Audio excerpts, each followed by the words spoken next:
the most desperate situation for children is beyond Kabul. And while the world for a moment focused on Kabul, the truth is what's happening in the rural areas and other provinces is really concerning.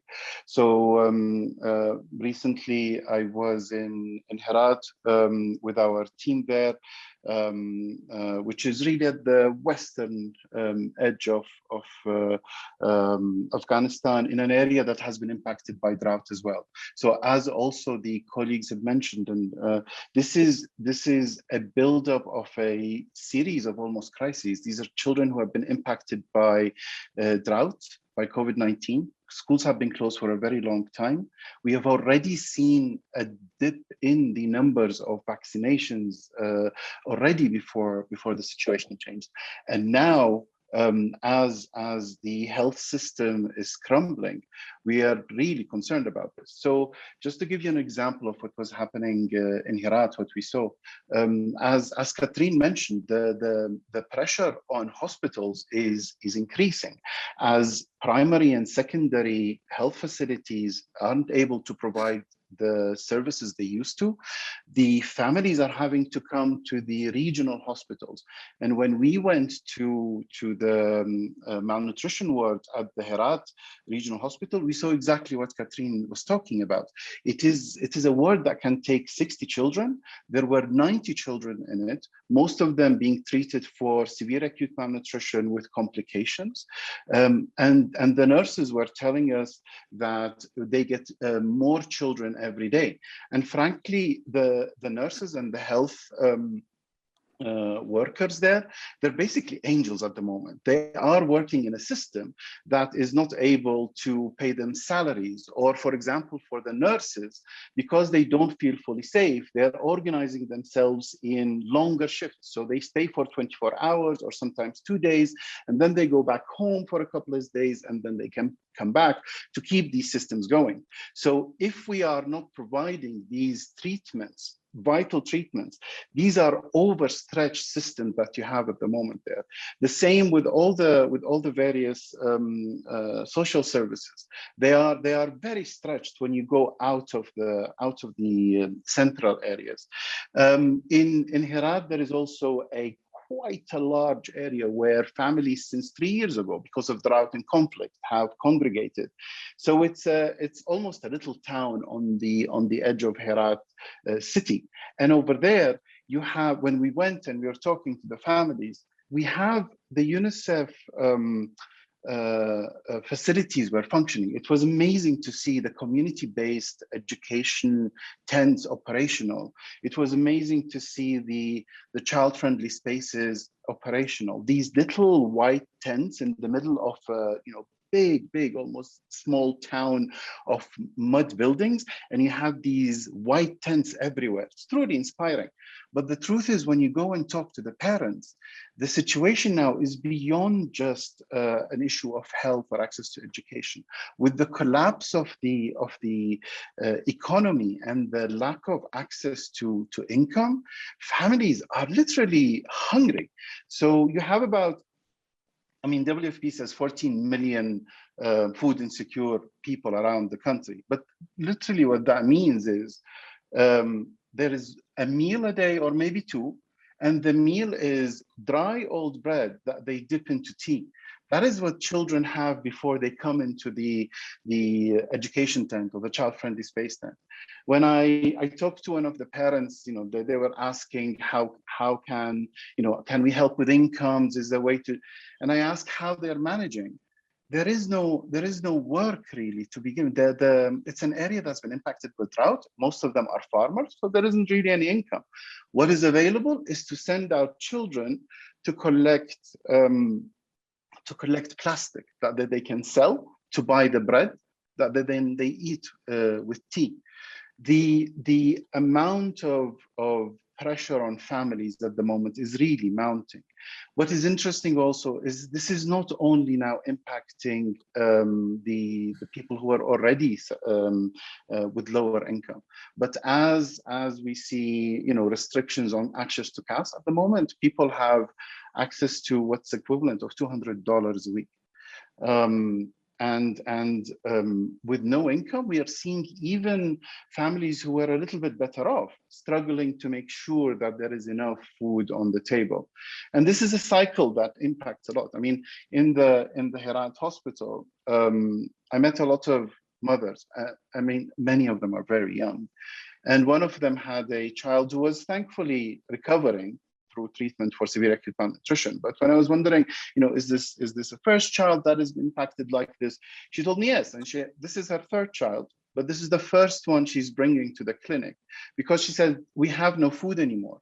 They had sold the cattle. There is very little income. She's not eating well, and she said, I have no milk to feed my baby. I have no breast milk to feed my baby. And at that point, she brought her child Amina to hospital, and she was getting treatment. So there is a cycle now that is putting more pressure on families, increasing the children. It also means that they are more exposed to child labor and possibilities of going to school. The issue around education obviously is concerning, because you still have, as Manuel said, around 4 million children who are out of school. Now, in all of the provinces, children in primary school are going back, and it's amazing to see them all, and they still get the UNICEF bags as they go to school, and it makes you very glad to see that. But of course, in many provinces, adolescent girls are not going to school, and that is a concern. Now, the picture in Afghanistan is not everywhere the same.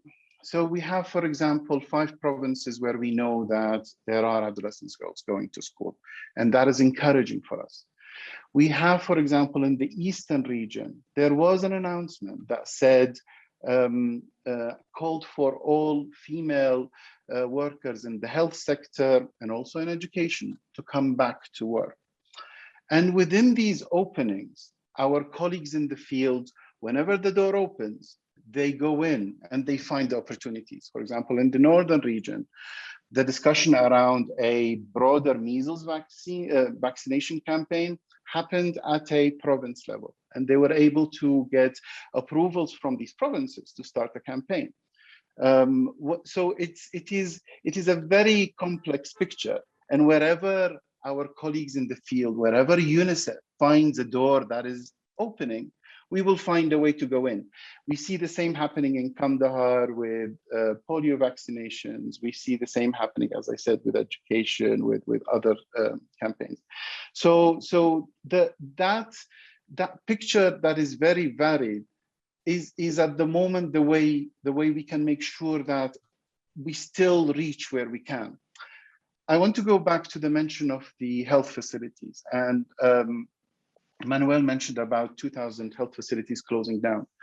Now, the way that while the world figures out, and us, the UN agencies and UNICEF, figure out how this comes back to work, what we are doing is we are increasing the number of mobile health teams in the field. And that is what is sort of making sure that in the furthest areas that we reach. At the moment, we have 60 that are moving around. We're scaling up to around 100. And again, with these teams, when you meet them, it's amazing. They're still doing polio vaccinations. They're still doing malnutrition screenings. And we have, female and women and men doctors there in these teams working, and it's encouraging, and it's something that we can actively do to keep the systems, or at least the children, alive, basically, while the broader systems are coming back online. Because as has been mentioned, this is not a crisis, unfortunately, that will last short. This looks like something that the world needs to keep its attention on. At the moment, we have, as Manuel mentioned, some of the flights are coming in, so we have increased number of colleagues. All our offices are now open. And in places like Herat, for example, our amazing female colleagues, national female colleagues, are back in the office. They are in the field. When I was there, it was my colleague Kadira who was with us in the nutrition center, and also the same when we were with child protection activities and facilities. So slowly, we are coming back into capacity. Are we fully there where we need to be? No, because the needs are humongous. And as we are now having access to areas that we didn't have before, that used to be under Taliban, we will see more and more need. And of course, we will have to expand our reach. So it is really, as Catherine was saying, something that we call out to you to continue supporting us, to be able to reach every child, as we always promised. And I find that image of, you know, the UNICEF tents in that big IDP settlement, where wherever you're walking and you hear the sounds of children learning or children laughing or the sound of a child crying because they're getting a needle for their vaccination, that is hope. And as long as we can deliver hope at the moment, because it can be terribly dark for a parent at the moment. And as long as we can deliver this hope to children and to mothers, I think we should and we must, and we're here to do it.